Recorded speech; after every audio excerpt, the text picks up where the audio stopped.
So, Dr. Nathanson, thank you for talking with me across the continent. Let's start at the beginning. Where and when were you born?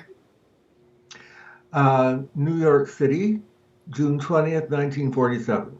So that makes you on the Oh, cusp of Cancer and Gemini. Do you feel more mercurial or more sensitive and emotional? oh, I don't know. Sensitive, I think. Let's stick with that. Okay. Um, I'm really interested in what you learned about becoming a man.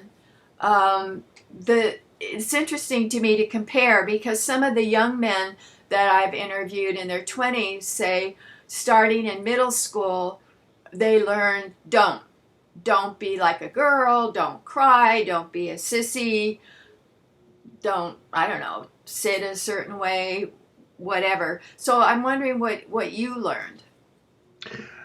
Well, I think that began in elementary school, as far back as I can remember. And in fact, I had trouble learning my lines.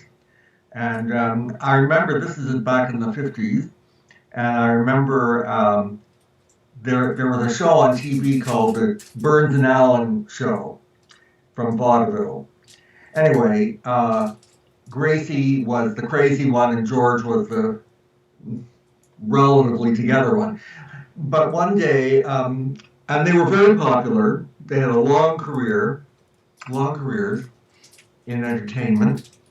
And but one day, Gracie quit, and she explained to the newspaper reporters that her lines were all crazy. She couldn't remember her lines, and it was too much effort. And as a matter of fact, she had a heart condition, but she did. But that day, she gave the explanation that she couldn't learn her lines, and I felt the same way. I just could not learn my lines properly. Everything I did turned out wrong, and I certainly got a lot of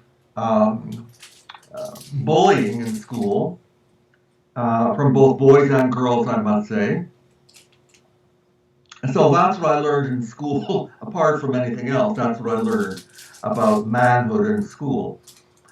Fortunately, my father was not at all like that. He was very much like me in some ways, but he was better able to pass for white, if you know what I mean. Um, and my parents had a very, very good marriage. And so what I learned about manhood was from my father. And I have to say that I'm turning into him every day I wake up. I'm doing something or thinking something more like him.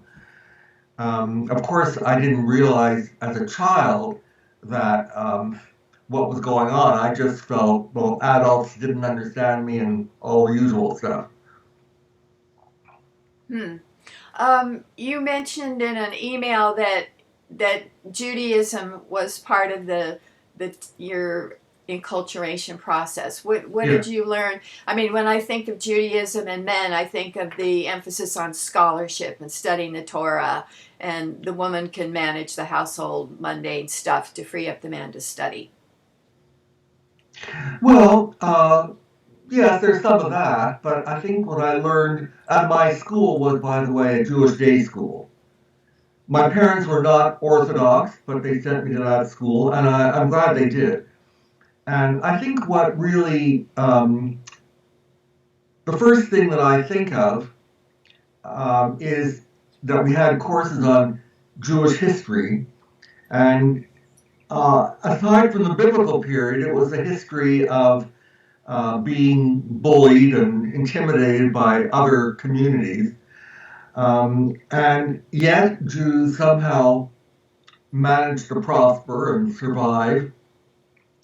And so I'm not at all well equipped to look sympathetically at the idea that being a victim is somehow a badge of honor and that you should intimidate other people into being nice to you because you're different in some way. I mean, Jews didn't do that. They didn't have pop psychology. They just got on with the business of living.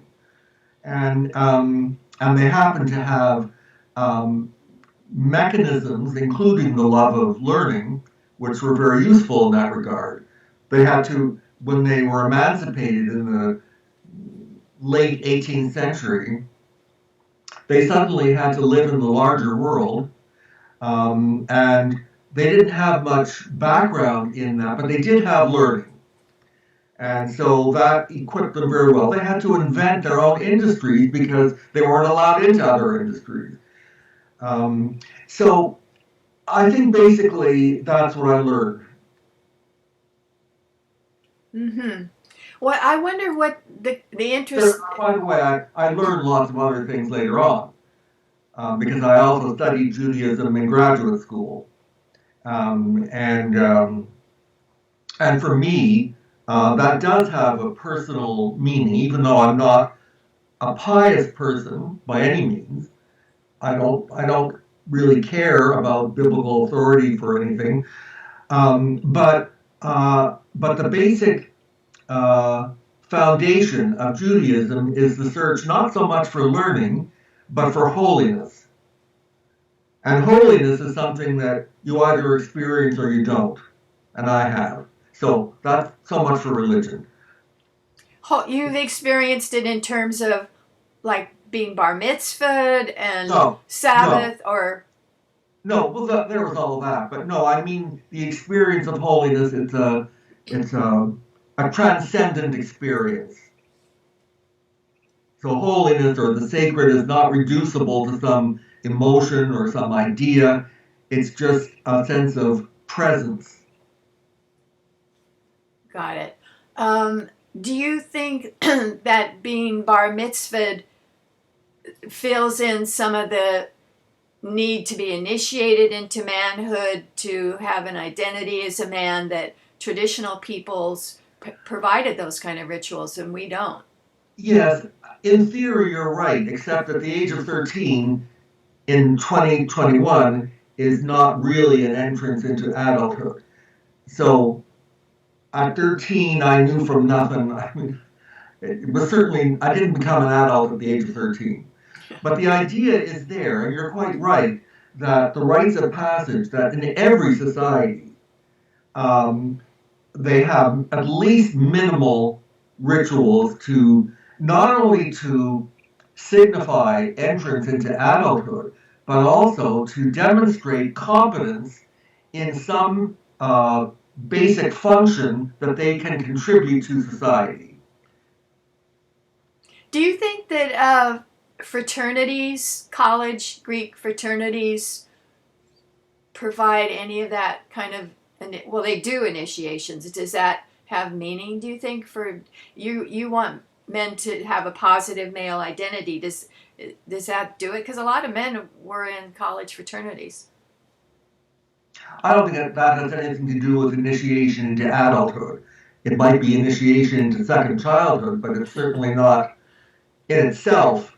It does nothing for society. I mean, some fraternities and sororities probably do community work of one kind or another, but that's not basically why they're there, and that's not what you're initiated into. Do Canadian colleges have that Greek system as well? Yes, it's not as elaborate as in the states. I never joined a frat. Nobody ever asked me to, but I wouldn't have even if they had. My father had been in a fraternity. Um, I don't think he ever thought twice about it as an adult. Anyway, I'm not here to give a diatribe on fraternities. I'm just saying that my definition of adulthood does not include the kind of stuff that goes on in frat houses. Right. It's you have to survive the ordeal to prove your toughness. So Well, they have ordeals and the hazing rituals, hell awake. but they're not initiated into anything meaningful. It's just, can you endure it? And if you can, then you have the prestige for a year or two of being in our frat, and you might meet some people. But I mean, when I say initiation, I mean the a demonstration that you are capable of contributing something to society, at least one thing. And that is, from my point of view, that is the whole problem that men have today. Ah. It's not something that came about with the advent of feminism, although that has exacerbated these problems. But that isn't the origin of that problem. What is? Modernity, you might say, is. Well, are you saying like industrialization took men off the farms where they had the fruit of their own No, labor? yeah, well, I'm going back much further than that. Oh. As far as I'm concerned, the one of the major changes in human history was the rise of agriculture, horticulture first and then agriculture.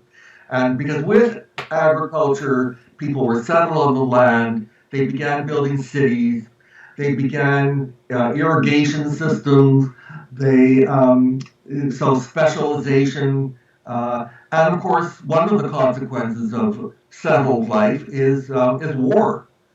And so um,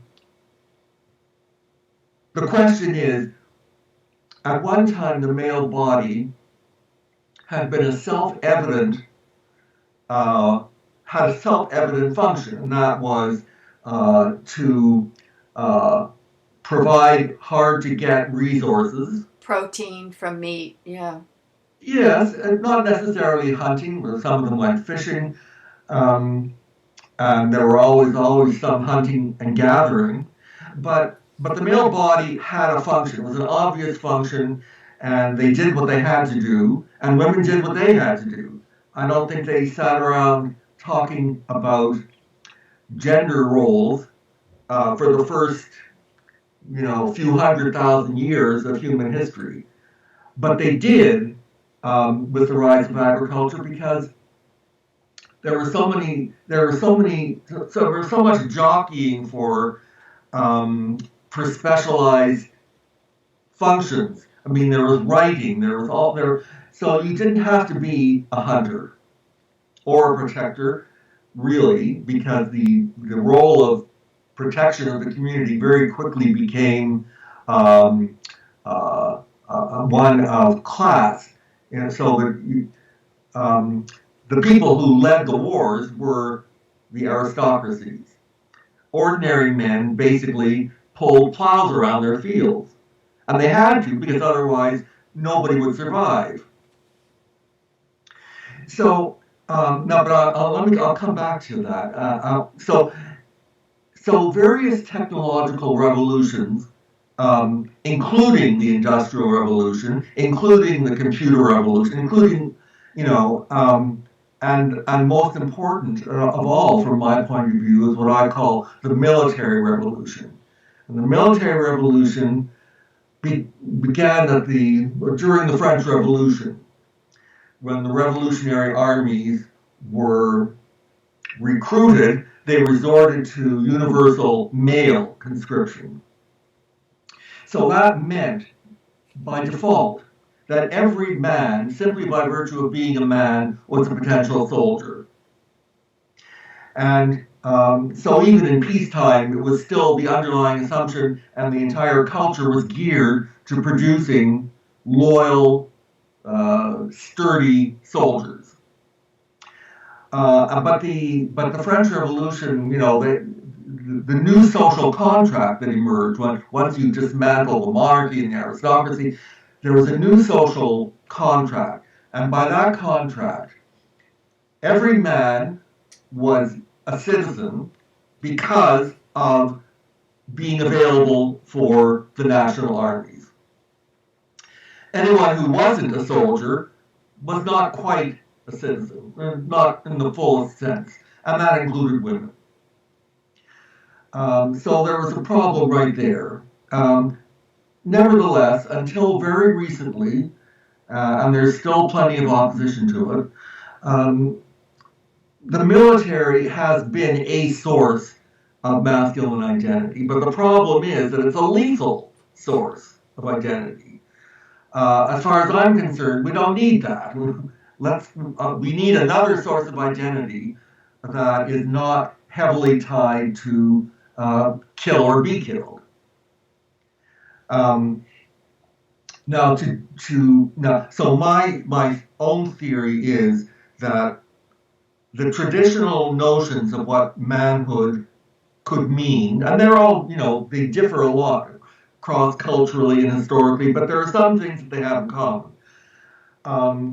And the one thing that is left that women still do not and cannot do, I'll have to defend that in a minute, is become fathers.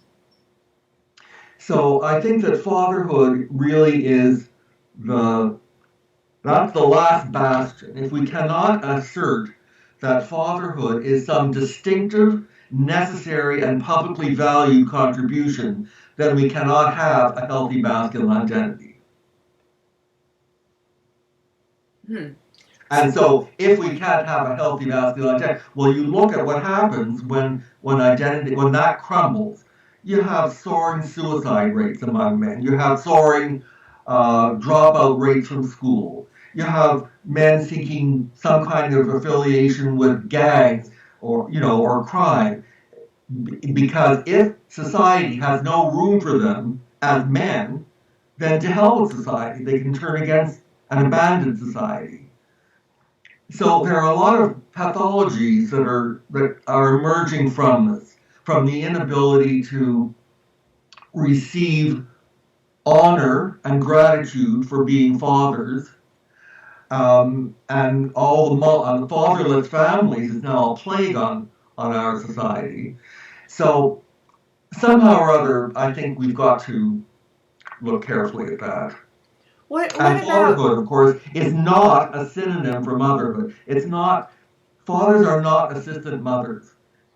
It doesn't matter. It doesn't matter in the long run if fathers wash the diapers, or if they help out around the house, or if they schedule the medical appointment. It's nice if fathers do that, but it's not necessary. It's not even necessary to be particularly nice. What is necessary is that fathers be in a position to introduce their children to the larger world beyond home. And that need becomes more important as they get older. Okay, so in infancy, infants don't necessarily need fathers around all the time to coo over them. But as they get older, they do need fathers. And you see, the message is very different. The message that fathers have to send to their children is, let me start with mothers. The one message that mothers must give their children is unconditional love. Okay? I will love you no matter what you do. If you turn out to be Al Capone, if you turn out to be Adolf Hitler, I'm still going to love you in some way. But fathers do not give that message. The message they give is, I will respect you if you live honorably in the larger world. Now, it's not an emotional thing. It's something that children must learn. So I'm assuming that you would agree with Warren Farrell's emphasis on fatherhood, like in his book, The Boy Crisis. And he makes the point that fathers teach roughhousing and funny put-downs and limit setting and responsibility and risk-taking in a way that mothers don't. Exactly.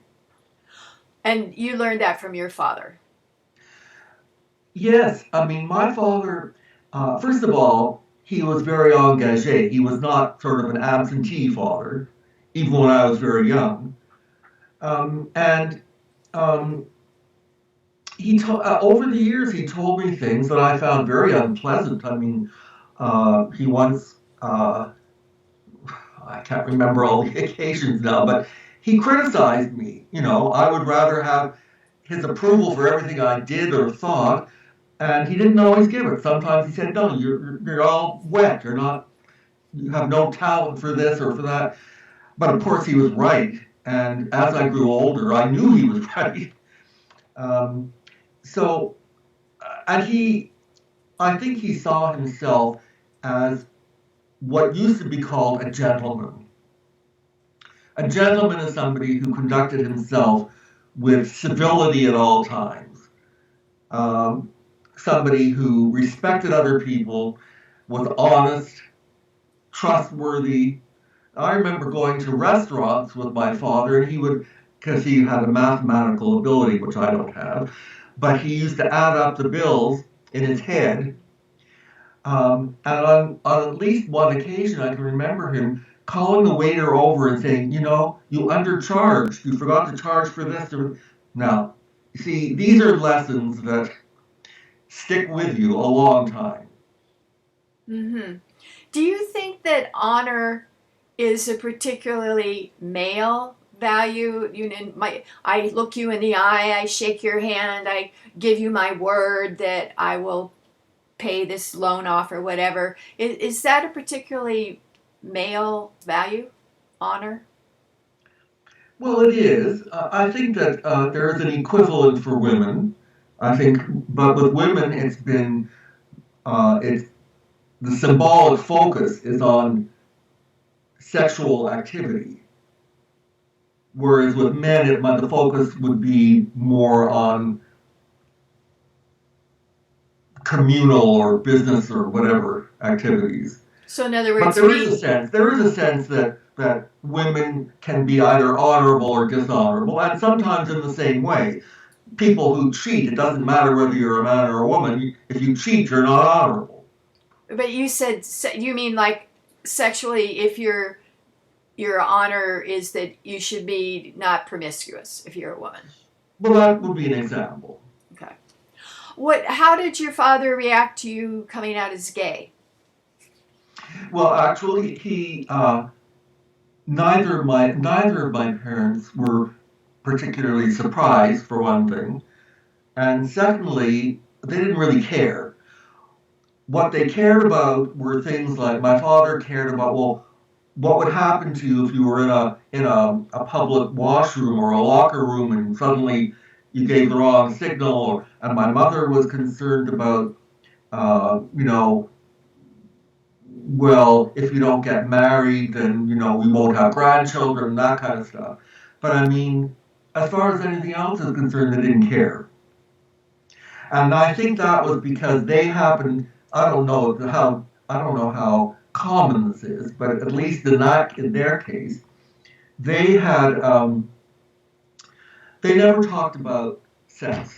Not with me, not well. They might have with each other when they were private, but they never talked about sex. But and my mother did. Neither of them actually liked what were called risque jokes. And so if they had people over for dinner and somebody made a risque joke, they wouldn't be invited back. But they were certainly not prudes. And they enjoyed being physically close. And I remember one day when I was about 5 or 6, I wandered into the kitchen and I found them standing together, holding hands and looking out the window. So that was their sense that there was a difference between private behavior and public behavior. Mm-hmm. And what was your coming out story? What people usually have a story. Yeah, well, I don't really have one because there was no drama. There was no Mm.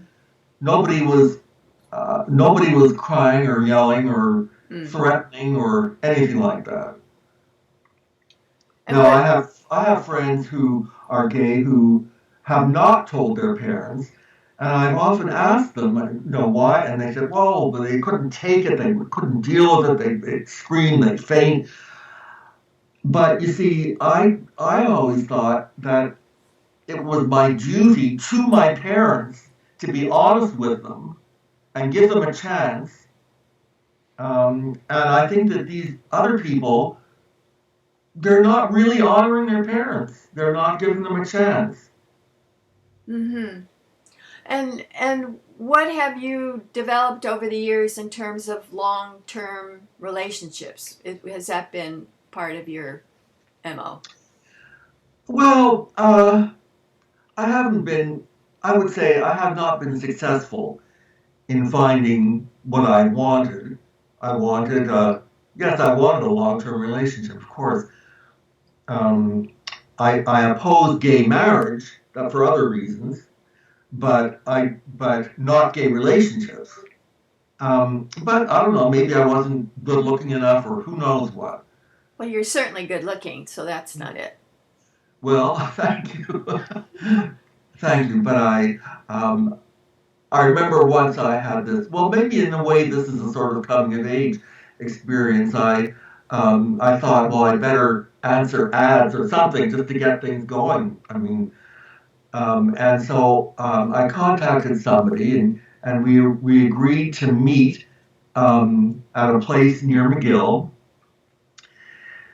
And I stood there waiting for an hour, and of course I realized that, he just took one look at me and decided I wasn't his type, and that was it. Ouch. Well, these things happen, you get over it. Yeah.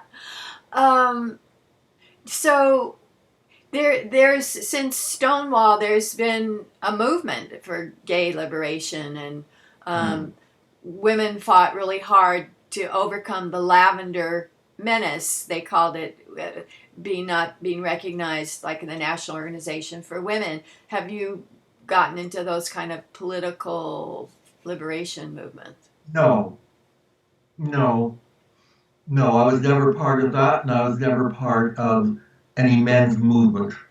I'm not politically oriented, and frankly, I have no political skills. And I think really I've been told that I have no social skills. But no, I haven't done that, and um, I did consider myself, at least in private, I considered myself a feminist for about 15 years until I started reading. Um, I mean, you can't object to the goal and the ideal of equality, sexual equality or any other kind is something that I find a noble ideal. But by the time I started reading heavily in feminism, I began to realize that something wholly other was going on. The stuff I read was about hatred. Who are you? Can you give an example? Well, I read one book by, there was Robin Morgan, she was one, and She has a son. She was oh married. yeah, yeah. I don't think she would say she hates men. Well, well, first of all, what she wrote did indicate that, whether she says it or not. But as you must know, there have been letters written, or not letters, articles written in the New York Times and the Huffington Post by women who claim that it's a problem for them to love their own sons because the sons are going to grow up to become patriarchs and rapists and what have you. Now, I don't know how many women think that way. I don't know any. Well, but the fact that anybody does, and the fact that prestigious news sources propagate that kind of stuff, this I find significant. But it's certainly not the thrust of the women's movement is hating men. No, it's not the thrust of the women's movement, but of course, as you know, there isn't one women's movement. There are many, and some of them are quite different. It's certainly not egalitarian, but what I call ideological feminism is another story, and that's the terminology that I use. And you say that ideological feminism has become like a secular religion. Yes. And so, who are in a religion we have, texts and leaders and sayings. So, to be specific about that secular religion, what are the key biblical sources, so to speak? Who are the spokespersons? It probably is different for every woman or man because there are male feminists. Well, one of the, just to think of one or two offhand, Never mind the stalwarts like Gloria Steinem, but Catherine McKinnon, for example. I mean, um, she doesn't just write books, she's actually a government consultant. She advised the Canadian government, even though she's not Canadian, on pornography law and the sort of thing. So she and her pal Andrea Dworkin. Andrea Dworkin, um, and Andrea Dworkin swore to her last day that she didn't hate anybody, but you can't read her stuff without getting that. She was married to 2 men. Yes, one of which, Stoltenberg, decided that it was not legitimate for him to have sex with anyone, let alone a woman, because the sexual act itself was defiling and about power, and so he just could not. So I don't know who her other husband was, but they were, you can say, well, these are fringe people, but I used to read Ms. Magazine a lot, and I remember once there was some article on Andrea Dworkin, and the issue that came immediately after had dozens and dozens of letters, all of them saying something like, yes, Dworkin is an extremist, and no, we don't like that, but, and then they gave a list of reasons for basically circling the wagons and not allowing anybody to criticize Dworkin because she was the voice of the future. She was pushing boundaries, whatever the expressions that they use, they found her useful, despite her hatred. So in what ways is this branch of feminist ideology a cult or religion or? Well, yes, I mean, there are other features of religion aside from canonical texts. There are rituals, there are special days, there are pilgrimage routes. In Canada, there's a pilgrimage route that commemorates the Marc Lépine massacre in 1980 something. This guy Marc Lépine murdered 14 women in a school, and so there was a lot of. There was a kind of hysteria that evolved out of that for several months, beginning at the funerals themselves, and which basically people were writing once again in prestigious news sources that Marc Lépine was every man. Okay, every man wants to kill women, but they just don't have the courage to do what he did. Okay, so that was. Now, why did I get on that? Oh, yeah, it's a pilgrimage route. Well, there are monuments, of course, in many cities to that event. And every year they are solemnized with speeches and candles and vigils and dignitaries. So that is certainly the kind of ritual that is commonplace in religion. Can you think of the special days? Wait. And then there are other things, such as notions of orthodoxy and heterodoxy, or heresy. And so many women find, that there are rules they cannot transgress, and if they do, they're heretics. Such as? Well, the most recent heretic probably is who's the one who wrote the Harry Potter books. Oh yeah, J.K. Rowling, because she doesn't want to accept trans. That's right. Women as women. That's right, and the whole woke movement, which seems to have appeared on the earth suddenly within about a year or two, but of course it has much deeper roots. And some of the problems, such as intimidation political correctness, identity politics. Those are all things that go back much earlier. They also Certainly call at it the beginning of cancel feminism. culture. What? They also call Yeah, it cancel culture. yeah. So those are not new things. I don't even know that they were all invented by feminism, but feminism certainly made use of them long before wokeism exploded from the campuses to go mainstream. Um, And while I'm on a roll here, Please. um, one of the problems in Western religion, going right back to the biblical period, is a mentality that people in my field, which is religious studies, call dualism. Dualism is a mentality in which the entire world is polarized between us and them. We are good, they are evil, we are victims, they are victimizers.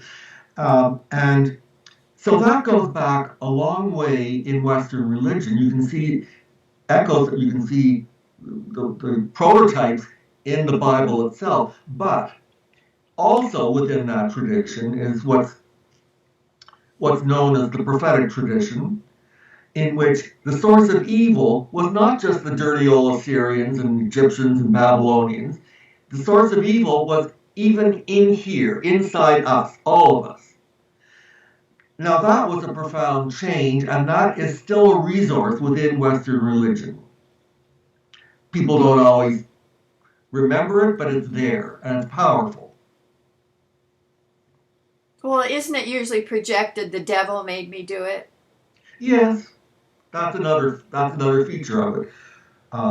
The devil got into Western religion because if you say that God is good and evil happens, then how do you explain that? So what they did was, instead of adopting a second God, although the Persians did that, but instead of doing that, they simply invented a being called Satan or the devil or Lucifer or what have you. That was enough to explain the injustice of the good suffering, the innocent suffering. Um, so, in other words, what I'm saying is that traditional religions have developed over many centuries, and after many failures, they have developed mechanisms to deal with controversies of this kind. Now, who knows? If the world is still around 500 years from now, maybe feminism will develop into something more like that. I don't know. I'm not. I don't. I'm not a future. I'm not a fortune teller. All I can do is look at what's going on right now and say, right now, hatred is out of control on all sides. I mean, it's not just. I'm not just talking about feminists. I'm talking about racial conflict and about every other kind of conflict. Here, I live in Quebec, and we have this thing called linguistic separatism. I think that basically it's a feature of human existence that it's not going to go away, but we can find ways of coping with it. Mm-hmm. You developed these ideas in a series of books about misandry. So maybe we could talk about some of the focal points of those books. Is misandry, is that how you pronounce it? Well, I don't know how to pronounce it. I call it misandry because I want to emphasize the andry. Okay. Spreading Misandry, the teaching of contempt for men in popular culture. Was that the first in the series? That was the first, and it was intended as the introductory chapter to a single volume. And you wrote this with Katherine Young, another professor. That's right. She had been my thesis director in grad school, and after I graduated, we sort of went into the research business together. So Spreading was the first volume, and most of it is, it begins with very harmless stuff, jokes, anti-man jokes and things like that. But every chapter ups the ante. So that by the time we get to the end of toward the end of the book, we're up to dehumanizing and demonizing men. And the evidence we took was mainly from movies and TV shows. Um, in those days, we didn't have 1,000 channels, and I couldn't write that today because I don't have control over so many media. But in those days, it was relatively simple. Um, but that book ends. Well, the 8th chapter is the most important chapter in the book because in that chapter, it's called "Making the World Safe for Ideology," which of course is a reference to, I think it was President Wilson's statement about making the world safe for democracy by going into World War I. So ideologies. So we defined ideology as a mentality, as I say, and it has 7 or 8 characteristic features. One of them is dualism, but there are others. And we looked at 3 ideologies, one on the right, one on the left, and feminism, which was the topic of the book. Feminist ideology, that is. So the ideology on the right, what's the obvious one, of course, was Nazism, and the one on the left, of course, was communism. Now, so we pointed out that there were structural similarities, parallels, with all 3 of those ideologies. Not the content. The content is different. But there are parallels in the ways of thinking and the kinds of arguments that people bring. So that was the introduction to the rest of the 4 volumes. What I'm thinking of Contempt is TV shows where Archie Bunker, Homer Simpson, where the man is a bungling, kind of bigoted idiot. Is Right. that an example that you're thinking of Contempt? Yes, and we discussed those in the first 1 or 2 chapters. That's not the worst. What's the worst? The worst is when all the major male characters in a movie or TV show are evil. Oh, they're gangster. They're like, what was that series that was so popular with James Gaffali or whatever his name is, about the Mafia guys in New York? Oh yes, The Sopranos. Is that an example? I mean, they're pretty evil. Yes, that would be an example. Oddly enough, in that case, for some reason, I can't figure out what the reason is, but for some reason, Tony Soprano was considered a likable character. I don't know why. He went to a therapist. He was a father, so he, he had some warm aspects to him, although he could order people killed. Right. And Adolf Hitler loved dogs and children. And he was a vegetarian. Anyway, so we looked at these movies and we gave extensive analyses. I mean, you don't have to even have seen the movie because we outlined exactly what's going on and describe the context in which it was made and received. Okay, so the next volume. Wait. Let me just ask you: has this changed? I mean, is it the same today, or what do you see in terms of contemporary media? Well, as I say, I haven't been tracking it recently because, first of all, I haven't seen a movie. I haven't, because of the pandemic, I haven't gone out to see a movie in 2 years.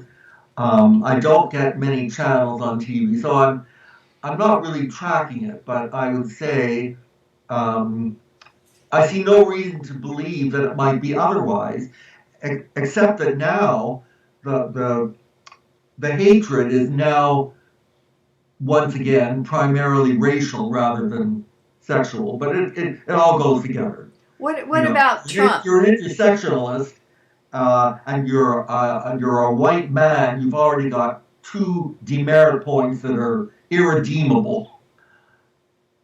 Where does Trump fit into the hatred scene?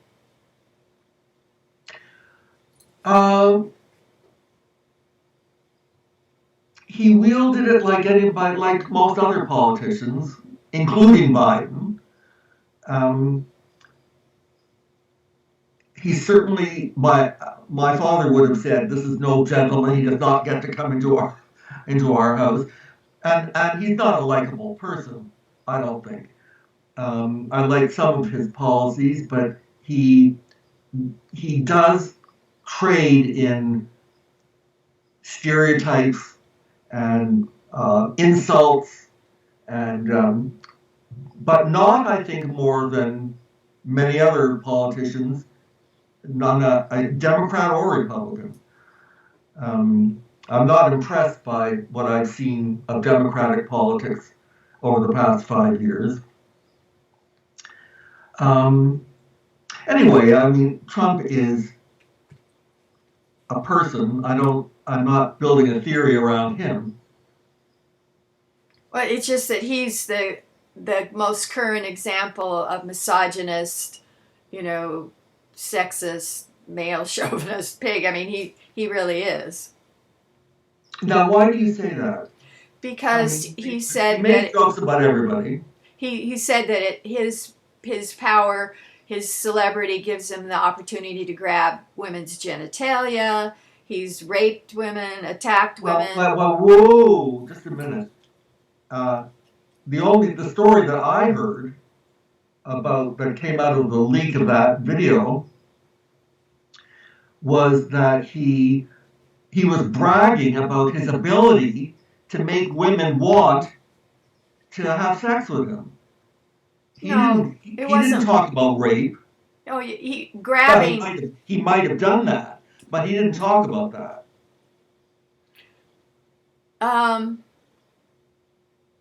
So it just seems like he's a foil for any kind of secular religion to say he's kind of the Satan that says.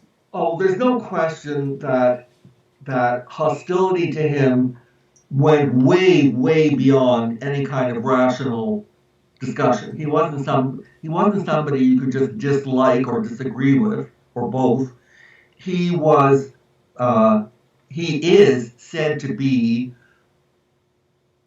as much like a demonic figure as anybody could be. There's no rationality in this discussion. I've had many discussions, not because I'm a Trumper, but because people assume that I will have the same idea of Trump as they do. They assume it because I'm an articulate, reasonably intelligent, educated person, middle class. They assume that I will but I don't. And so when I question them on it, we always come back to the same thing. Well, I just don't like him. I can't stand his face. I don't like his origin, whatever it is. And to me, that's irrational. Oh, he's done so many really evil things, like having unprotected sex with a porn star after his wife gave birth, or, molesting women, or, lying, or kicking black people out of apartment buildings that they own. I mean, there's a list of actual negative things he's done. But it's a funny thing that Andrew Cuomo did a lot of those things too. And somehow or other, when he was taken down, it wasn't because he got patients into old age homes, COVID patients into old age homes, killing thousands.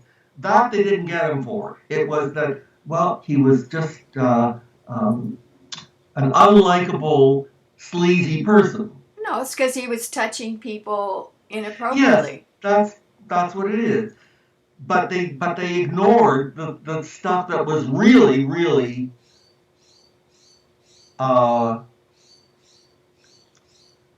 atrocious.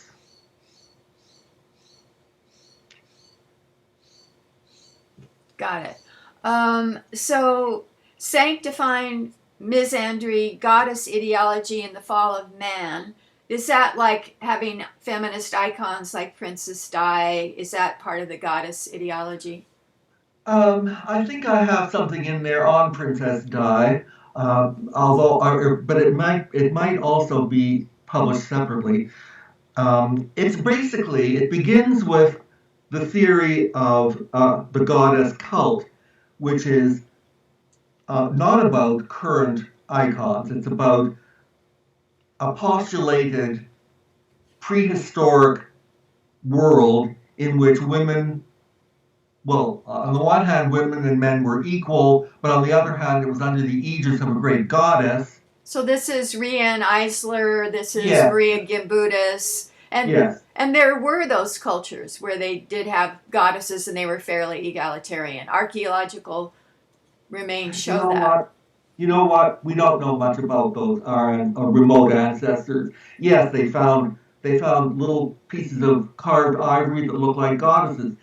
But what if they made other images out of other materials that didn't survive? What if they used wood or, we don't know, and we don't know how peaceful they were. They didn't have stone fortifications. They might have had wooden palisades. So I'm very I'm not willing to just take as fact what is self-evidently an ideological point of view. So how does that? So you're questioning that there were these egalitarian, peaceful, goddess worshiping cultures. I'm saying I have no idea what those cultures were like, and nobody else does either. What do we know about the people who painted the cave paintings in France and Spain? We know nothing. Those cave paintings could have had profound religious significance. They could have been about hunting. They could have been interior decoration. I mean, we just don't know. So let's be a little cautious before wading into that. What about the fall of man, part of that title? Well, because the ideology, the feminist ideology that I'm talking about, has basically patterned itself, its worldview, on a reversal of the biblical pattern. The biblical pattern, and I shouldn't really say biblical because it's actually post-biblical, but the idea that evil entered the world through Eve. The Bible doesn't say that, but that was what was interpreted. That's how it was interpreted by later generations. Well, doesn't it say that she was beguiled by the serpent and but took it the bite also of the says apple? But Adam did the same thing. Adam was just as bad, and he was punished, just like Eve. But that she initiated it, I guess, is the point. She didn't initiate it, the serpent initiated it. But she was beguiled by the serpent. Well, he was beguiled by her. I mean, all I'm saying here is, never mind the chronology though, but let's say that was the pattern. Well, the pattern now is that evil entered the world through Adam, or if not Adam as an individual, but men. Okay, so if you apply that to the goddess cult theology called theology, you get the idea. Okay, so everything was going perfectly. This egalitarian paradise, everybody was happy, but then suddenly, for some inexplicable reason, men rebelled. No, the idea rebelling, then men from other cultures invaded. Right. But it works both ways. In one way or another, men were responsible for the inauguration of evil, for getting humans out of the Garden of Eden, out of paradise, into the world that we know in everyday life. So that's the basic paradigm. And of course, it concludes the same way too, because the biblical conclusion, not the biblical, the Judeo-Christian conclusion is that at some point beyond time and space, which is to say in some other world, we will return to paradise. And everything will be fine. Everything will be equal. Everything will be fine. Now, I wrote my dissertation on the Wizard of Oz as a secular myth of America. And so I used 3 levels of interpretation. On the one hand, it was the story of Dorothy, an individual who grows up and goes home. And it was also the story of America, which as a nation grows up and goes home. And that in turn comes out of the basic Judeo-Christian paradigm of the movement between paradise lost and paradise regained. So that's a structural parallel that I drew, and I explored that more fully in Sanctifying Misandry. And then we got into other people like Mary Daly, who wrote the book basically in theology, which was my field, and so, or at least part of my field. So I read her books, and they're pretty hateful, and they're pretty. Well, she feels that the XY chromosome is deficient in some ways, so that if you're lacking 2 X's or something, inherently flawed in men. Yeah, well, you know.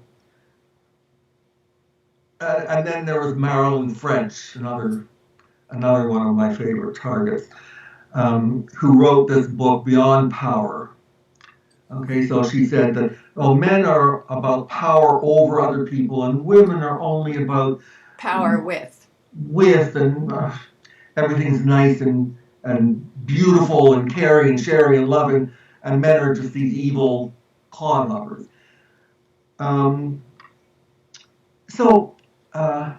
Anyway, so that Sanctifying Misandry was really a more specialized book than the others, because very few people are au courant with archaeology, but nevertheless,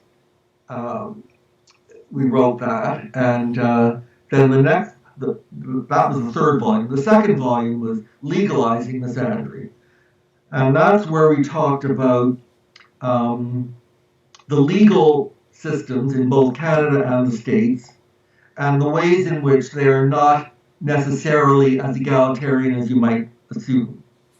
And so we went into very high-profile cases and looked at the ideological wrangling that was going on just below the surface of the legal debates in court.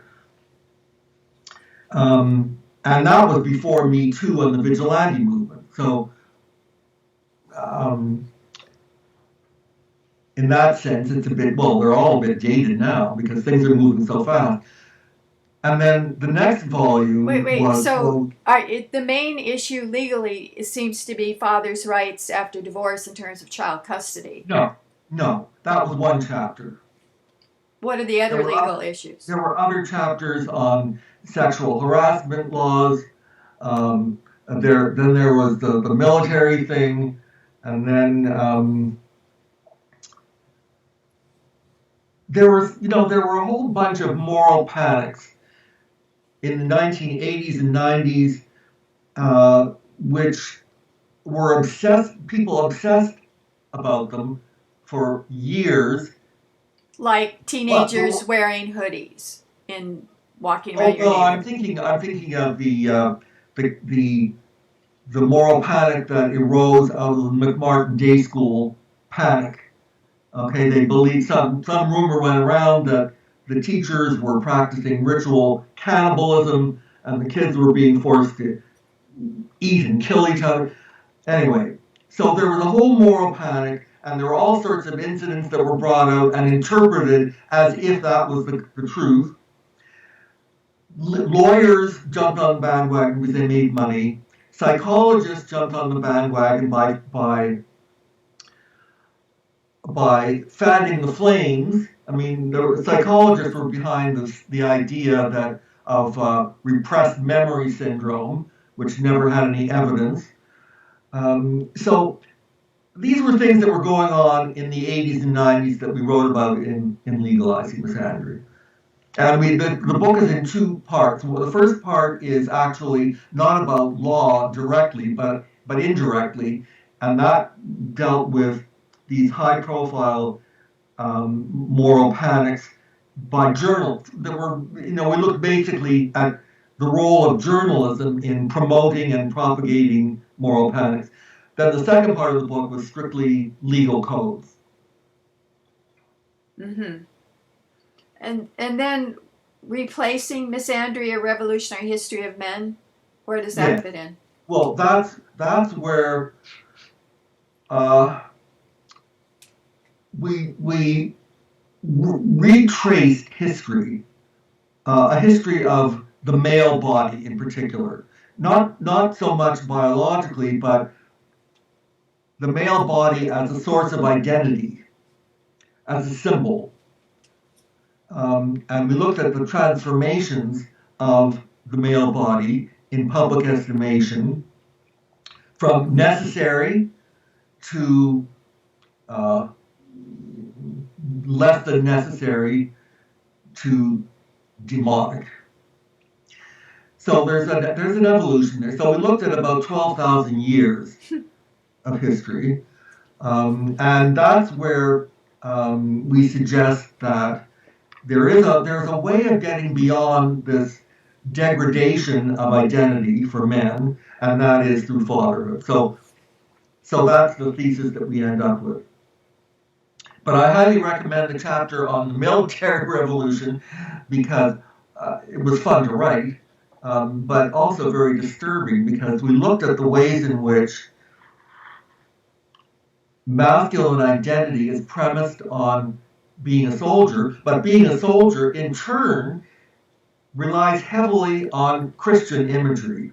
Okay? Soldiers are people who lay down their lives on an altar of the people or the country. All the imagery of sacrifice, self-sacrifice,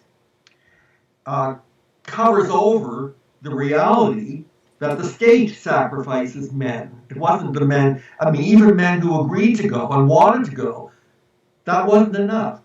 It was by law, they had to go by law. So, and if you look at the art at war memorials, the imagery is very heavily Christian.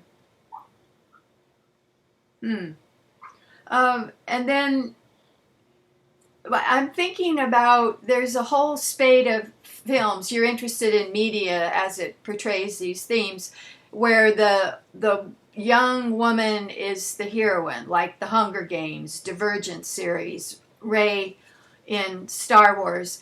Do you think that is in any way denigrates men, or how does that fit in? No, that in itself is not a problem. Why shouldn't women be heroes? I have no problem with that. I have a problem with some of the male characters in those movies or productions. Darth Vader. But not the idea of a woman or a girl being a hero is fine with me. Okay. And then you have more books in the series that you're working on? Yes, there are two books that are in process. One of them is a history of men's movements, and the reason for that was an add-on. And the reason is because so far we had talked only about what women say about men, and it was about time that we heard something about what men say about themselves. The final volume, which was intended from the beginning to be the moral center of the entire project, is called Transcending Misandry. And the subtitle is From Feminist Ideology to Intersexual Dialogue. So the goal is dialogue, but dialogue is a very overused and misused word. I chose it because I had done some work many years earlier in Jewish-Christian dialogue. And so we had nice groups who got together in church and synagogue basements and we talked nicely to each other and how much we have in common and all that. Okay, but dialogue for me is not just a nice conversation. It's not even a debate. A debate is in which one side has to win over the other. Dialogue is a form of interaction in which both groups or both individuals win. They learn something. And the goal is reconciliation, not triumph. So in other words, there's a continuum of communication. At one end is warfare. Closer to the center is debate, which is ritualized warfare. At the other end is communion or harmony of some kind, and closer to the center is dialogue, which is ritualized communion. By ritualized, I mean it takes a particular form with certain guidelines. Uh, anyway, the ritual part is not important. So, so the goal is now. One chapter in that book is called Decalogue of Dialogue, and that means I just took the biblical, the Decalogue, the Ten Commandments, as a symbolic gesture. It could be 10 principles, it could be 15 principles, 6 principles, but these are the principles, no matter how you organize them, that are necessary. They're the precondition for dialogue. So what are some of those principles? Well, the most obvious one is that you have to want to learn something new about the other, not just to confirm what you think you already know, but to hear something completely different. You have to. It involves. You have to make an effort. It's not something that is just a mood. Wouldn't it be nice to have a conversation with so and so? You have to prepare for it. You have to read. You have to have some knowledge to bring to the table. What are the others? I can't even remember the others because they all flow together. But that's the basic point. Do you have any models of successful intersex dialogue that people can look to as models? Well, in the interreligious world, I can, because not all interreligious dialogue takes place at the personal level. Much of it takes place at an institutional level. And churches have, in fact, overcome centuries of, hostility through this kind of dialogue. I'm thinking about South Africa after apartheid. Mandela instituted the, what was the phrase for those where we talk together? Truth and reconciliation. And the Chinese, after the Chinese communists took over the late 1940s, they did speaking bitterness, where peasants could speak in an organized group setting. Are those examples of the kind of dialogue you'd like to see? I don't know enough about the Chinese stuff. At the institutional level of churches, it has been successful, but the problem is, which are the institutions that men and women, that represent men and women so that they can have a dialogue at that level? There's the National Organization of Women, but there's no equivalent for men, and I suspect that now is pretty well dominated by people who are not terribly interested in dialogue. But I could be wrong about that. But there have to be parallel institutions to have a dialogue at that The National Organization of Men Against Sexism, NOMAS, always has male-female task groups. No good. They are male feminists. It's not a men's movement at all. It's a women's movement. They wouldn't say that. Yeah, they would say that. They would say they're feminists, but they're interested. They're unabashedly feminist, and they basically say, if you're not feminist, we're not interested in you. What do you see as the branches of the men's movement, and are there parallels in Canada to the U.S.? Oh, there's no border for these things at all. But there's national groups like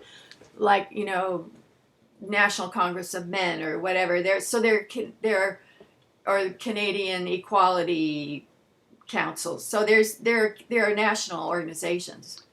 Well, yes, but most of the membership comes from either country. It's not. I used to belong to the what was it called now? The American Academy of Religion. But of course, plenty of Canadians were members of that, and there was no border. They had meetings up in Canada and in the States. Right. So what are the branches of the men's movement?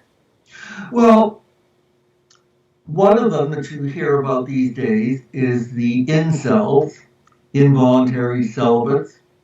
I don't really have a lot to say about that because it doesn't do anything that I would want a men's group to do. It's basically feeling sorry for yourself and possibly taking revenge.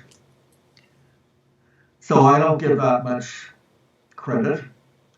There are some religious groups. There was one about 20 years ago. I don't know if it's still around, but it was a group that sponsored this Million Man March. Oh yeah, it was a African American? Largely black, yeah. And evangelical. Anyway, I haven't heard about that lately, but that was one possibility. I wouldn't be in favor of it either because its notion of manhood is just it's a historic paradigm, but they don't adjust it for current time. So if they can say that 100 years ago men were men and women were women, oh well, what does that say now? It doesn't do us any good. This is like Promise Keepers, those evangelical groups. Yeah. Then there are men's groups that are focused on custody and legal battles. And they tend not to focus on anything except the immediate legal struggle. In other words, these are not men who would read a book on, 12,000 years of the history of the male body. They want practical results quickly. They don't care about anything except getting results. I'm being dismissive there, and there probably are many men in those movements who are not like this. But that's my general impression. It seems like the largest group now is like Everyman and Mankind Project that have support groups for men after initiation, warrior training weekends. That seems to be the biggest. Yes. Now those emerged out of what was called the mythopoetic movement. I don't know if that word is still used, but it comes out of the poetry of Robert Bly, and the idea is that yes, we can learn from other cultures and incorporate these ideas so that men can absorb other ways of behaving or thinking about being men. And so they basically ransacked other cultures, notably tribal cultures, which is, today people would call that cultural appropriation, but that's another matter. The problem is that we're not a tribal culture. You can't just import ideas and rituals and myths into an alien culture. There has to me, any solution, if there is a solution, has to emerge from our own past. now a future men's movement in India would look very different, perhaps, and rightly so. But we're not Indian, so we have to deal with the resources that provided to us by Western civilization, and and it's full of resources, wonderful resources, not to be discarded as the woke would have it. Then I belong to I support a group in Canada. It's called CAFE, the Canadian Association for Equality. Oh. And it originated as an attempt to do for men what similar organizations have done for women. It is very carefully organized to promote sexual equality. But it does focus particularly on the problems and needs of men. Which are... And nobody else is doing that. Like what are some of their issues? They have, in various cities, they have houses and they provide psychotherapeutic counseling, legal counseling. They're building a shelter for men and children and their children, because men are victims of domestic violence. So they do a lot of things that I consider very valuable and worth doing. Are they funded by the government, or are they a private organization, or they actually have some government funding, but they're mainly because they do things. I mean, they provide services that government would otherwise have to fund. But I think they probably get most of their funding from private sources. It's not quite the best fit for me, because most of the people in charge are either social workers or social scientists. And my work is in the humanities. So it's not a perfect fit, but nevertheless, it's a very worthwhile organization. They do provide social services that men need. So, and not only social, but also, just even educational programs, and private counseling, group counseling, you name it. They're trying to cover the territory. Do you think they fill some of the gap in creating the positive male identity that you would like to see for provided young men, or all men? Well, they don't do it in a systematic way. I think that the men that I've met there are men that they would be good examples for children. I mean, they're devoting their time. Very few of them some of them are professionally trained and they're paid, but others are not. Others are volunteers, but they volunteer their time and their energy to mentoring boys or to doing all sorts of things that need to be done. Like a Big Brother kind of a program. Yeah. And then in Australia, and even here now, there's something called the shed movement, men's sheds. The same kind of thing. Places where men can get together and feel comfortable about talking about their problems as men. And not easy to do. There are those same shed groups in Canada? I think they're starting up here too, yeah. I haven't heard of them in the States, have you? No. But whatever you call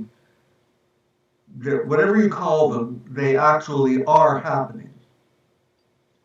Right. So when we think about young people, we think about increasing rates of anxiety and depression. And people say it's usually girls who present, especially with anxiety. What's your take on mental health issues for young people? Well, in the first place, boys and girls exhibit anxiety or stress in different ways. So if you're looking for the signs of distress in a girl, that's fine, and we've developed a whole vocabulary to articulate the kinds of thought patterns of girls. We don't have that kind of language for men, for boys, and as I say, the problems become obvious in different ways. They express it differently. A girl might join a gang of girl bullies. That happens in school.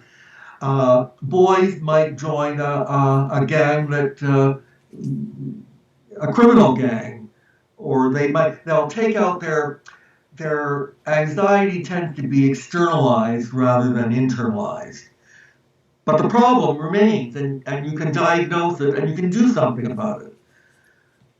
So boys don't go around talking about, oh, I'm so anxious, and I feel this, and I feel that. And they don't say that. That's not their way of talking. But there are other signs that indicate serious problems. You can't look at the suicide stats and the dropout stats without knowing there's a problem. What do you see in Canada in terms of, in the U.S., men are only 40% of the college students and they're more likely to drop out? Is the same problem in Canada? Yeah, same problem. And why is it? Because they don't have a positive male identity? No, I wouldn't put it that way. That trivializes it. I think that not because identity is a trivial problem, but because I think there's much more going on. I think that, well, you see, I don't want to explain that entirely as something psychological, because that means that the problem is just in their own heads. And I think the problem is also in the world. I think that the college world is extremely hostile to young men. And why would they feel comfortable in that kind of world? What like if you take McGill, which is probably the university you know best now, what is evidence of hostility to young men? All you have to do is open up the McGill Daily every morning, and you'll find feminist rants. About every what? bulletin board. Pardon me? About what's the rant about? Oh, it could be rape culture, for example, as if boys are bringing to the university rape culture, which I do not believe is true.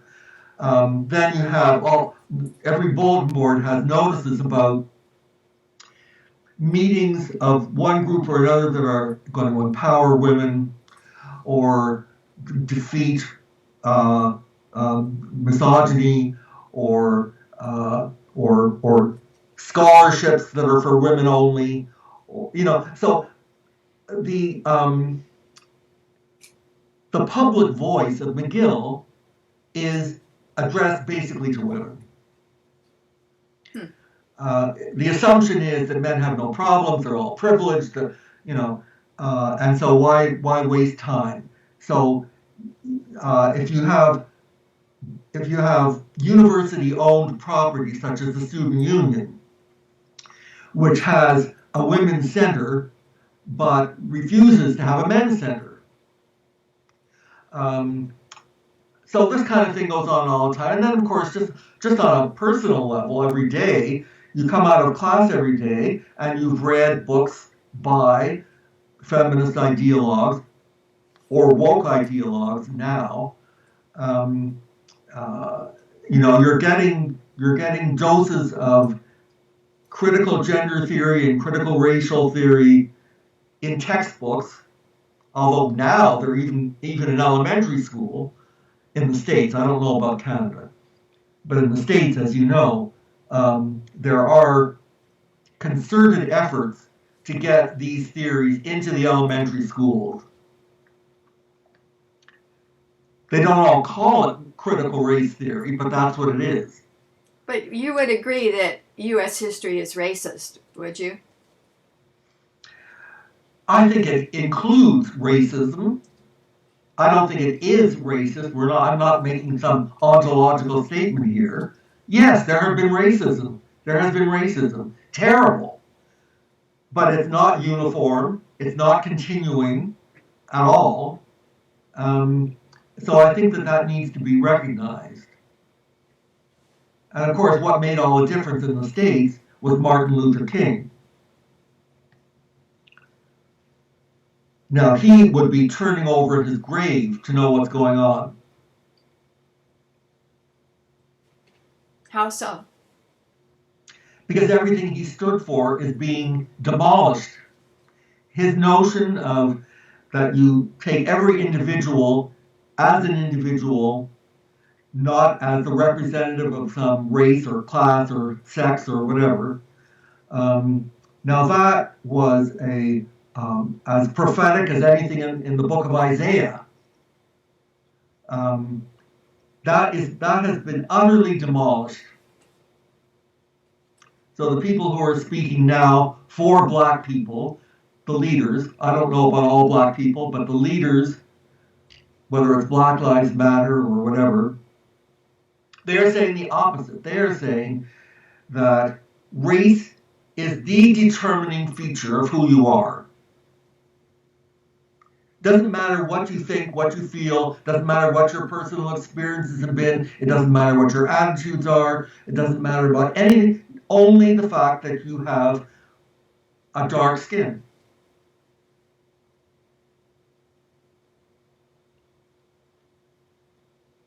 Or that you happen to have an a Y chromosome. I mean, these are, and you know, it's interesting. The combination of sex and race is interesting because they're both about biological determinants. You know, other forms of prejudice. I mean, in Quebec we have language conflict, but language is not genetic. So theoretically, at any rate, if you learn French, you can get by. It's not always true, but theoretically it is possible.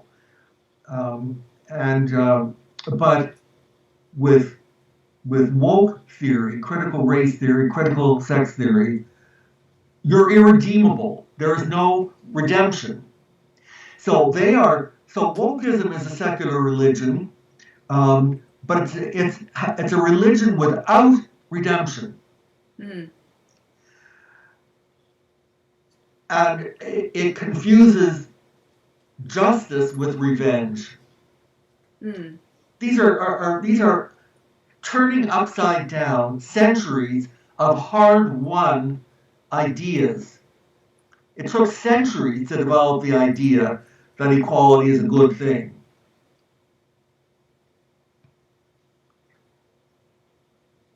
What is happening in terms of any men's studies courses at McGill, and have you thought about teaching one? Because I'm assuming there's women's studies courses. Yes, they're not called. Some of them are not called women's studies anymore. They're gender studies.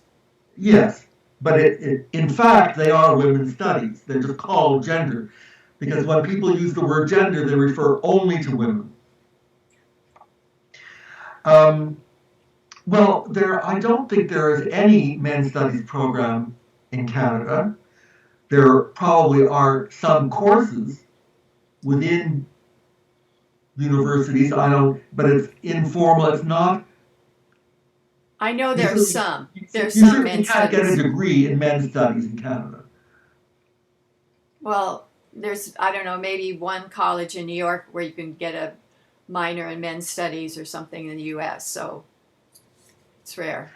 Well, at State University of New York, Bob Brennan. Not in Manhattan, but I think somewhere else, there's a program that was originated by Bob Brennan. Bob Brennan. Robert Brennan. No, I'm thinking of Michael Kimmel. Michael Kimmel, Oh. who got people like Gloria Steinem on his side. Anyway, so he initiated a men's studies program. But it is, of course, a feminist men's studies program. So what does that mean? Well, it just means that they take everything that feminists say about men, they say it's true, and maybe we can get beyond it by reforming in some way. But I mean, it begins with the assumption that men are guilty as charged of everything, and that it's up to men to be more like women. There's kind of a stereotype that Canadians are nice. Do you think that's true? Are Canadians nicer? Or do you No. see any cultural differences? No, none of that. That's a fairy tale. That is not the reality at all. I think the Canadians are more passive than Americans, which is to say that they're less likely to stand up for themselves or create new institutions, or they are more content to follow the leader. But niceness has nothing to do with it, let me tell you. Okay. It is impressive that Trudeau's cabinets for years have been really egalitarian, women, men, Sikhs, people of different ethnic backgrounds. I mean, to me, that's pretty exciting. It is, but he hasn't done a thing for the country. Really? Nothing. Why does he get reelected? Well, first of all, in Quebec, people like his name, and he has his father's legacy. He's not up to that legacy at all. Mm. His father was a real intellectual. He had ideas. This guy is a twerp.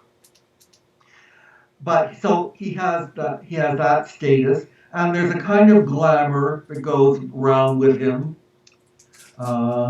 He's very I don't like him, but he has a kind of a stage presence. He's a glib talker. When somebody asked him why he had an equal number of male and female cabinet ministers, his answer was, well, because it's 2015 or whatever year it was. Now that's a very glib kind. He does that all the time. Anyway, I'm not really interested in Canadian politics. I follow American politics because that's the crucible of all these ideas. And what are you thinking of the Biden administration so far in terms of men's issues? It's a disaster. He's rolling back Betsy DeVos's revision of the Title IX guidelines in order to get as far away as possible from due process. That's a disaster.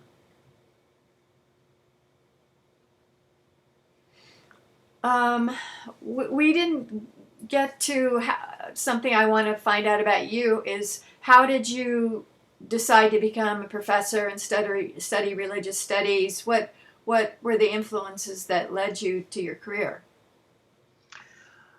Well, I've had several careers actually. I started off in art history, and then I found that what waned was not my interest in art, but my interest in art history as a profession, because I realized after a while that it was mainly going to be managerial in the context of a museum, or teaching it. Yeah, I wasn't really anxious to be a teacher, but anyway, whatever the reason, I abandoned that. Although I certainly continue my interest in reading and art, and I sometimes use my art history in the books that I write because I apply art historical theory to film, which is in fact part of art. In fact, I think that film is probably the dominant form of modern art because it is accessible to everybody.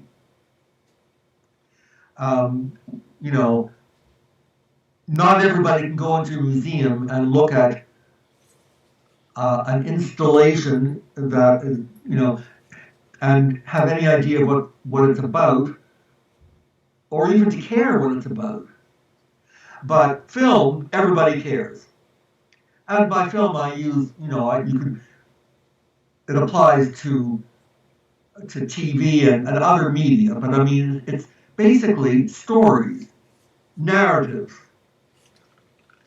And I'm interested in the kind of narratives that people have always told around campfires. I mean, these are stories about who we are, what it means to be at home, where we come from, where we're going, what is our purpose. This is a universal human need to talk about these things. And traditionally, they were called myths, and we still have myths. And as far as I was concerned, my book, Over the Rainbow, about the Wizard of Oz, I looked at it as a secular myth of America. What does the wizard represent? That's an interesting question. Because Dorothy's the hero's quest kind of person. Yes, and her three helpers, four if you include Toto. Well, the wizard, I think, is a satirical figure. You know, he represents the outward appearance of power or prestige, but he's actually an ordinary person. And little, yeah.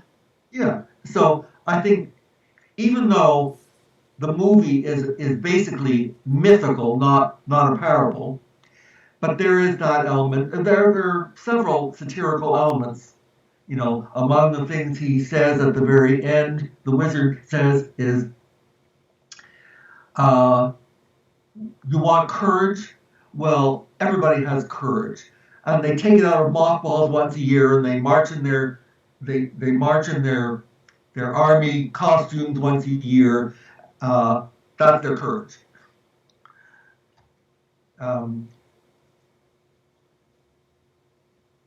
So there, you see, the wizard comes out of the vaudeville tradition. It's basically vaudeville. Oh, behind the screen, the performance. Yes. And even the dialogue, the comedy and the songs, they're all straight out of the vaudeville stage. Mm. So do you consider him a good guy or a bad guy? Well, I think he's an ordinary guy, and I think that's, I mean, because although there's a lot of pretension about him, but he's a good guy. He wants to help people when he can figure out how to get things going. He tries hard. He's sympathetic to their plight.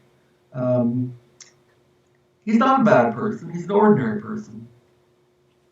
Got it. So are there... Actually, in my book, I compared him to Franklin Roosevelt because the movie came out in 1939, just 2 weeks before the war in Europe began, and Roosevelt had this kind of blarney about him. You know, he could say things that people needed to hear during the Depression and with the war coming up. He gave people courage, but he didn't know what was going to happen. I mean, he was just rolling the dice. Are there other movies that have been really iconic for you in terms of showing our values and ethos? Well, one of my favorites, now it's out of fashion, but one of my favorites was, what's it called now? The one with Atticus Finch and... To Kill a Mockingbird. Yes, that's it. Yes, if I could think of a portrayal of a good man, it would surely be Atticus Finch. Right. And it's interesting that his daughter is a daughter and not a son, and she's kind of a feminist icon, you could say. You could say that. I don't know. Well, she stands up for justice. Yes. Yes. Any other favorites? Oh, favorites. Well, I really my favorites tend to be classics. The reason being that it's only with the distance and time that you can evaluate the cultural impact. Mm. So, or even the artistic matter, for that matter. So one of my favorites is Rebel Without a Cause. James with James Dean. Dean. Yeah. Yeah. So there is this boy who is really confused about a lot of things, including what it means to be a man, and his father is, in his eyes, less than a man, and his mother is less than a woman, and so there's that going on. And at the end of the movie, the father takes off his coat and drapes it around his sons, and that's a classic image of a boy taking on the mantle of manhood. That's his coming of age. And his coming of age wasn't just about, his first sexual encounter. It was about understanding responsibility. Mm. I wrote a paper on that, and I compared it with The Graduate, which was made about 7 or 8 years later.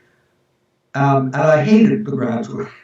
And I hated it precisely because it is presented as a coming of age story only because he has Dustin his first Hoffman. sexual encounter, but he learns nothing. Doesn't he ride off with the girlfriend at the end? Right after her wedding to somebody else, he rides off. He abandons the wedding with her, and they go off to some unknown future. But it's about a rejection of community. It's not about taking a responsible place in the community. Mm. And I think that was a characteristic of the 1960s and everything that came afterward. It was all about, to use the word, I would say it was about hedonism. It was a rebelling against authority, rebelling against parents, everything. But for what? With what end in mind? No one had a clue. It was about rebellion, pure and simple. That's not coming of age. That discourages coming of age. Mm. And any recent movies? I understand the pandemic has slowed things down, but I wonder if you see any trends or interesting things happening more recently. Oh, I can't think of one. Okay. I'm trying to think. I will in half an hour, but I can't now.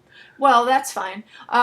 My grandson just turned 11, and he and his friends really like video games, and they do Minecraft where they build things and blow things up, and they read Percy Jackson. It's a series about Greek gods, but they're in contemporary times. So these kids, I guess, are half deity and half not.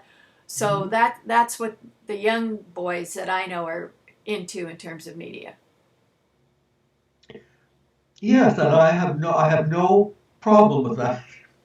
Well, except video games, if it's all shoot, bang, bang, kill, that's a problem to me. Well, but I'm not sure that they experience it that way. I think they experience physical sensation of movement and guiding their figures or whatever. I think it's about a kind of competence that they're trying to acquire.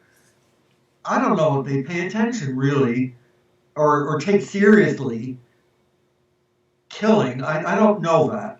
Now, people have been arguing about the baneful influence of TV for as long as there's been TV. And before that, it was the movies and comic books. Um, as far as comic books, I mean, I'm just glad that people are reading them at all, reading anything. Yeah. And I don't know. So I'm there might be some video games that I would find really hard to stomach. But the idea that little boys like to move around and show their dexterity, this is not a problem for me. That's the way they should be. Got it. Not sitting at little desks and doing what they're told. Now, mind you, when I was in school, I liked sitting at my desk, but I was not typical. So last question, are you pessimistic or optimistic when you think about the intersex dialogue, future directions towards equality? Well, I can give you two answers. On the one hand, I am very pessimistic because things get worse from one day to the next. Not just about men and women, but about black and white, all sorts of things.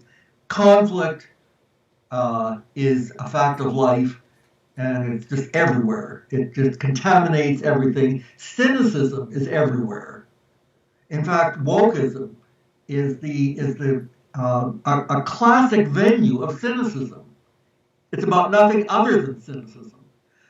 However, I can give you a second answer, and I can say that there are signs of hope. And among the signs of hope that I'll mention right now is that there are more and more women who are speaking out in favor of men. Now, some of them are women who have sons or brothers or husbands that they love. And I get letters from women who say, I appreciated your book because I have a son and I'm worried sick about him. But women, but even not mothers, just women are feeling confident enough now. How long that will last, I don't know, in this atmosphere of wokeism. But they are saying, no, feminists are wrong about men. And I think that is a really hopeful sign. Have you heard of the honey badgers, this group? Oh, yes. Yeah. Oh, yes. They started in Canada, is that correct? Right. And what's their focus? Their focus is on, I guess, on good men, but also on but to get to that point, they have to wade through all this feminist ideology. So I think they're well read. They have a background in reading feminist literature. I think they claim to be egalitarian feminists, but the stuff about men is something else. That's where they draw the line, and I respect that because it always takes courage to disagree with the people that you are expected to be your supporters. Now, I'm gay, and I've opposed gay marriage. Now, that was a risky thing to do, and it had consequences.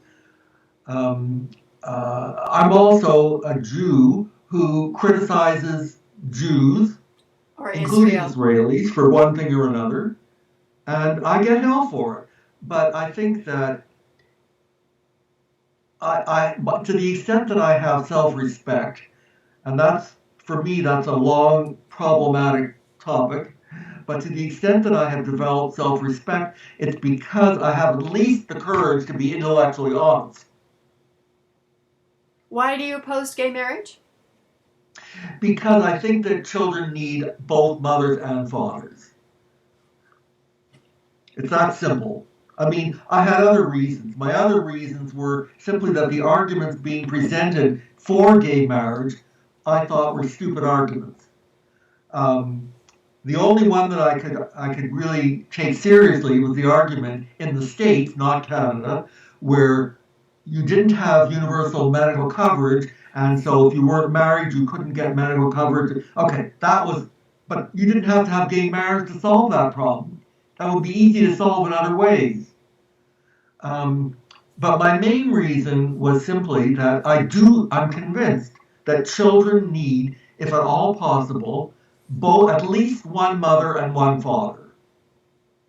Because they do entirely different things, and to have one person doing both gives a conflicting message to children. You can't tell children, I'll always love you no matter what, and I'll respect you only if you act in a certain way.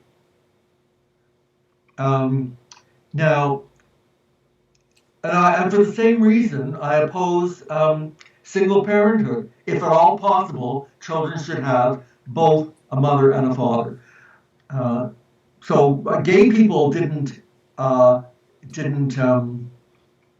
think. Let me put it another way. I think that gay marriage is a symbol of the erosion of marriage itself. It didn't cause that erosion. Straight people caused that erosion many years ago. But gay people jumped on that and used that for their advantage, but it still does not do anything to encourage marriage in the way that I think it should be. Got it. Anything else that we've left out that you would think we need to discuss in terms of men? Well, there probably are. There probably are. I'm drawing a blank now. What book are you working on now? Well, I'm not working on a book at the moment. I do write. Well, here you asked for an example of a movie. I do sometimes write cultural analyses of movies, and the one I saw about 5 years ago happens to have been a Swedish American production called called Summer, and it's about some students anthropology students who go to Sweden to visit a community that still practices pre-Christian religion.